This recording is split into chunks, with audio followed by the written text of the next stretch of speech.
First up, we have Mark Kane, the CEO of Recoleta. Mark provides expert guidance to companies who require a sustainability strategy for their technological and operational functions. Mark previously headed up the Global Information Solutions function at Mainstream Renewable Power, a pure-play renewable energy group with operations on 5 continents.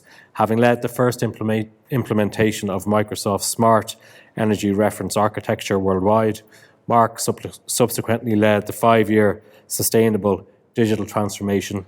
It's a program based on pure Microsoft Cloud ecosystem, which won the Global Award for Digital Strategy to Execution at the International Digital and Enterprise Architecture Awards in New York in 2019. Mark Kane, you're very welcome, and you'll be discussing sustainability and blockchain. Thanks very much, and thanks for the invite.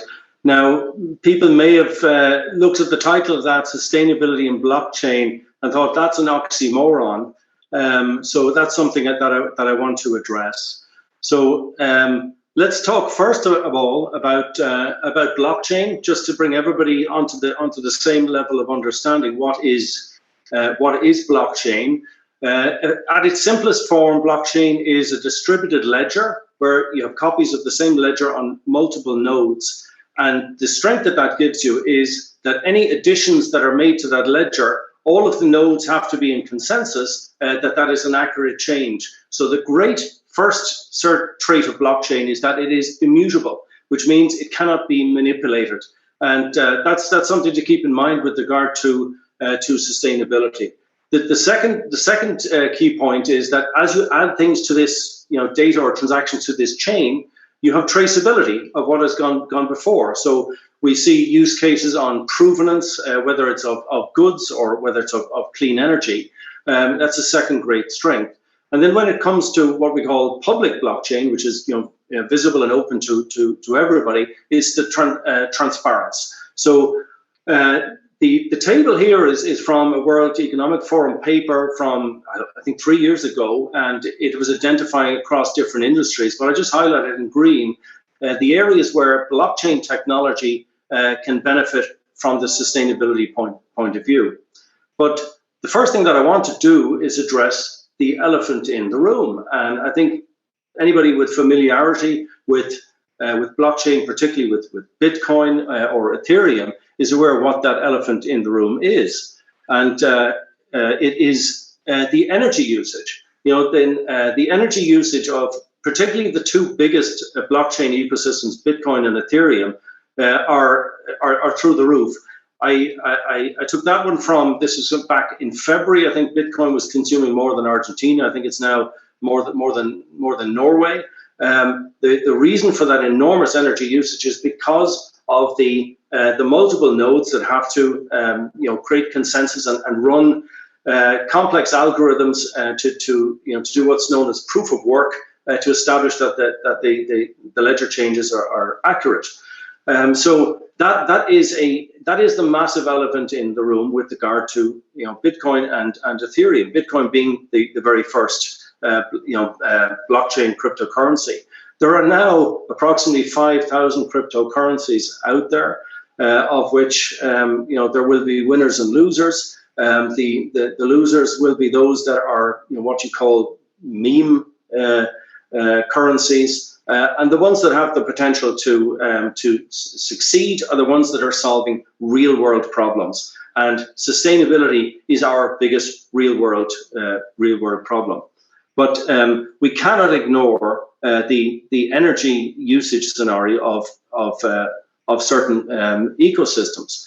Now, here's a very renowned project Drawdown, which is it's a climate solutions project, and their director said the best thing blockchain can do to help the environment is to simply not exist. That is painting all blockchain ecosystems with the same brush. I would certainly I'd agree with Dr. Foley on a number of areas there, particularly with regard to Bitcoin. You could argue with the energy usage, with up until recently, it has been the preferred cryptocurrency for Cyber hackers, I think they've now moved on to Monero because the feds are starting to catch up with how to trace and trace wallets. But there is an argument to be made that if anybody recognizes the film, that Bitcoin is the blood diamonds of cryptocurrencies.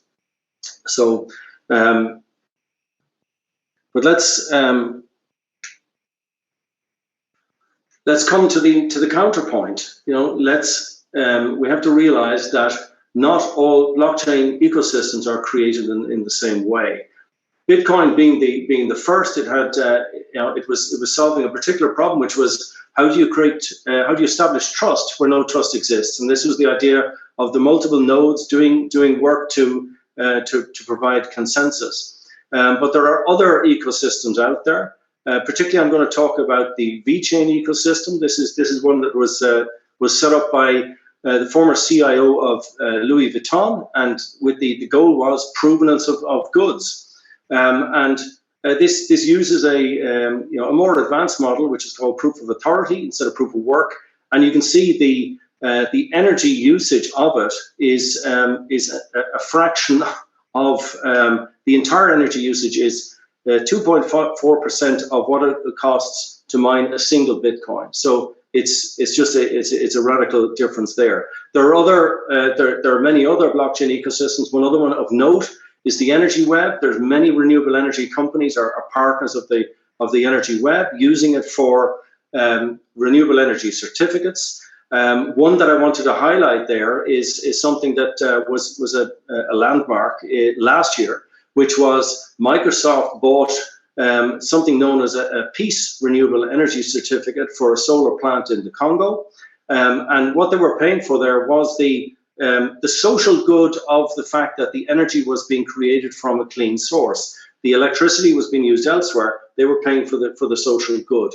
We see other initiatives. There's something now called a DREC, a Distributed Renewable Energy Certificate, and that's looking to generate certificates on the blockchain through the energy web for a lot of rooftop solar, and with a lot of the money going back to ensuring the maintenance of those rooftop solar in certain countries in Africa and India to ensure that they are maintained, that they keep generating that clean energy.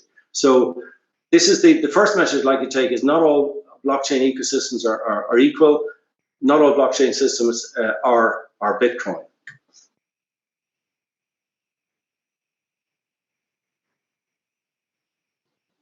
So particularly with regard to VeChain, to extend on its sustainability credentials. Oh, I think I pressed it twice there. Let's go back that one. VeChain has just recently announced that it is establishing, I think somebody may be clicking that, or I'm going to go back one. It's just one touch. So they've announced that they're establishing a blockchain ecosystem specifically for the Sustainable Development Goals. And I'm not sure why it moved on again, but I'll click there. So thanks to Harry for his presentation earlier on the Sustainable Development Goals, giving everybody the picture. I'm not sure if somebody else is clicking or testing there, but it's moving on its own. But we'll go ahead to this.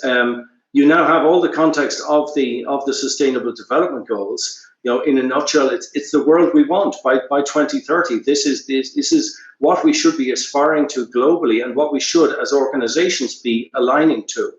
And I took note from another World Economic Forum paper from 2020. It's a white paper towards common metrics on measuring sustainability, and they identified 4 pillars of governance, of people, planet, prosperity. But they also aligned them to the Sustainable Development Goals. And that paper from the World Economic Forum was written in collaboration with the Big Four. And you'd understand that the Big Four would have an interest there, because ESG is no doubt an area where there's going to be a huge growth in terms of audit opportunities, because what we as organizations have done voluntarily up until now will in time become something that is mandatory and may well be audited in the same way that our financial accounts will be audited. So a great starting point is ensuring that we're aligned to the Sustainable Development Goals. The World Economic Forum paper provides a great set of metrics. It also connects to things like the Science Based Targets Initiative, who published their latest global net zero standard just prior to COP26.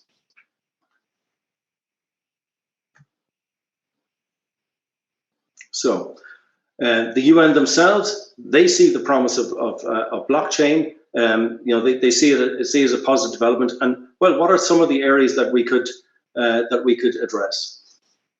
So here's an example. This is something that I was given as a thank you for speaking to the EU Tech Chamber recently. They issued me out this tree certificate to say they planted 10 trees for me in Africa.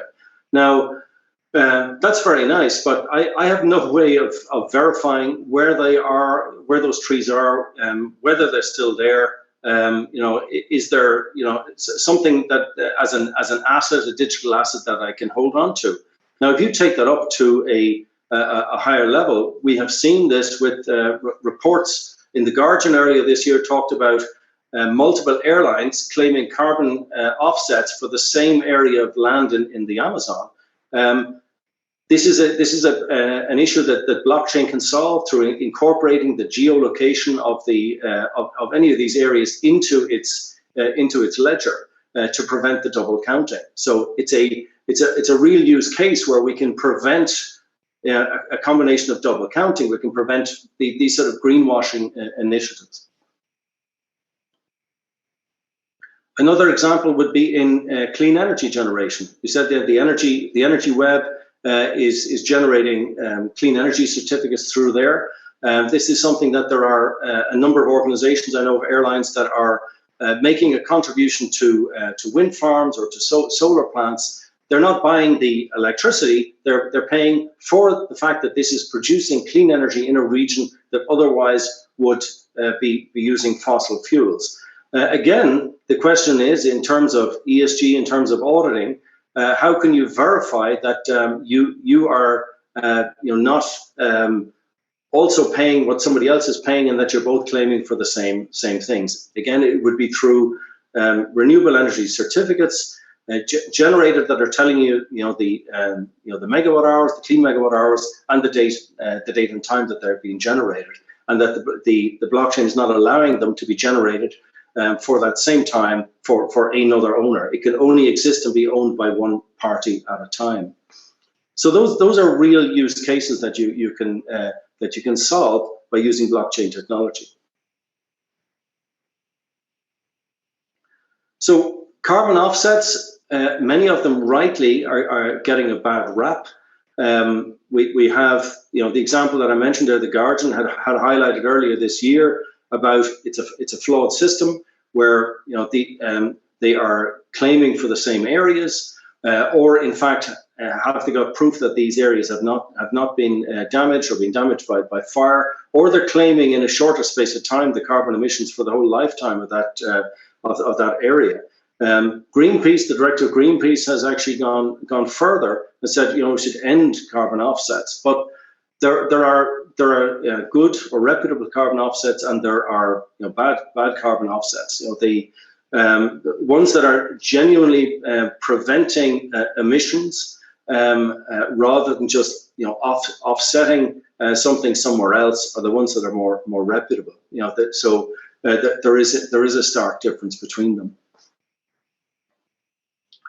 So, are there reputable carbon offsets? Yes, of course there are. One that we often don't think about, and we should think about a whole lot more, is regard to clean oceans. There are a number of initiatives with regards to clean oceans. The ocean is the largest carbon sink that we have. The healthier the ocean, the more carbon it's able to absorb. So there are many initiatives out there that are looking to improve the health of the oceans. One thing that every one of us can contribute to in a small way is stop buying plastic water bottles. Very simple changes that we could make.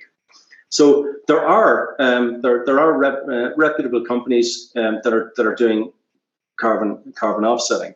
So this is where the name came from in terms of Recoleta. It was when I saw that with regard to Bitcoin in Argentina, it reminded me of my visit to Recoleta, and that's what this would do. It would pull from different ethical projects through the VeChain SDG platform verified by Recoleta onto the blockchain and visible through the app. So the app itself, again, this is something that will launch in early 2022 at the same time as the VeChain SDG platform will go live.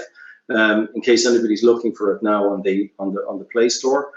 But what it does is it's aligning to the Sustainable Development Goals, particularly focusing on clean energy, on climate action, on life on land, and connecting different data sources. There's a collaboration there with a company called 5i Technology, who are a specialist Microsoft house. They're using the Microsoft Sustainability Calculator, which has many connections to many different data sources to pull it into one place, and that's pulling in our the carbon emission story, and then we have our offset story to see where are we balancing out. Which gets us to our tagline of accountability automated. How far are we getting? Now this app essentially administered by the head of sustainability within an organization, but there's another set of screens there that I'm not showing there, relating to employees and how they can sort of see what's going on, how they can contribute, how they can also sort of influence it. Because one of the things that I have seen in the past is that ESG or CSR was often something discussed at board level and didn't take more of an initiative from the employees. Particularly, we see, from the NWARE speaker, who talked about, employees, they, so many millennials in particular, but also many of us, we are passionate about sustainability. We want to make a difference. We want our organizations to make a difference. And one of the things that we're seeing is that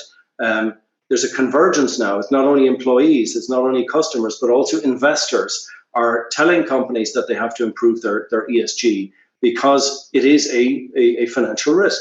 So in summary, what do we say about sustainability and blockchain? Not all blockchain ecosystems are alike. I am no defender or fan of Bitcoin. I'm on the record as referring to it as the blood diamonds of cryptocurrencies. Right now, I think it has at best, I think, a 53% renewable energy usage. That means there's 47% of its 110 terawatt hours are dirty energy. Other ecosystems are far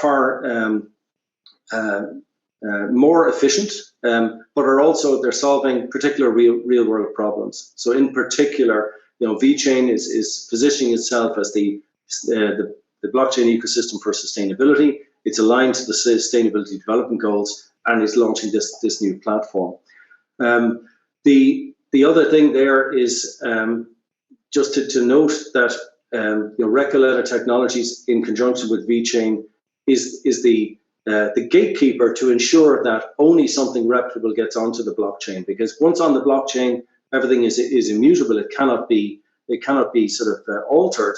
And the essential thing is to ensure that only reputable and valid transactions get onto the blockchain in the first place. We've seen with the rise of what are known as non-fungible tokens that are digital assets, and they could refer to physical assets, that there have been many instances of fraud, fraudulent transactions there where people have paid for something and it turned out to be fraudulent. So that's where this is the key part in the middle. So coming back to our picture there from Blood Diamond, I'm just going to pose a teaser question that I'll give the answer to, and it's really this: is the same actor here as in this film, in Gladiator? And if your answer is yes, congratulations, you can see the full picture. Because I'm not talking about Leonardo DiCaprio and Russell Crowe. I'm actually talking about Jibo Hansu here, who was in both films. So It's all about seeing the full picture. Don't discount blockchain because of Bitcoin. Bitcoin is not, blockchain. Blockchain is much more than that. And there's a quote here that I find a great quote, but also a bit ironic, which is that the future belongs to those who see possibilities before they become obvious. This has actually become quite mainstream already. Blockchain solutions. We've seen a plethora of them coming out in 2021. The quote there belongs to John Sculley, whose infamy was the fact that he forced Steve Jobs out of Apple. I thought it was ironic that he's saying that. But just to finish, consider blockchain as a way that it can really solve a lot of sustainability challenges. The other great area that it can address is that it can simplify the auditing of ESG initiatives, because instead of having to audit through multiple transactions, you can trust the transactions, and it's just the technology that gets audited.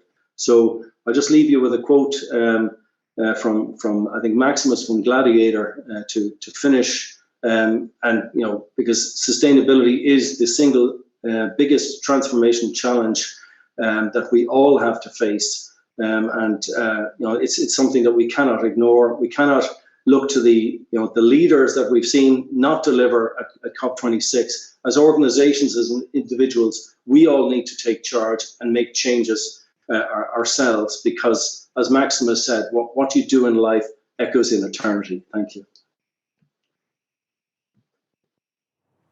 Bitcoin using or requiring the same amount of power as Norway is clearly unsustainable. Thank you, Mark Kane, CEO Recoleta. Mark will stay with us and join us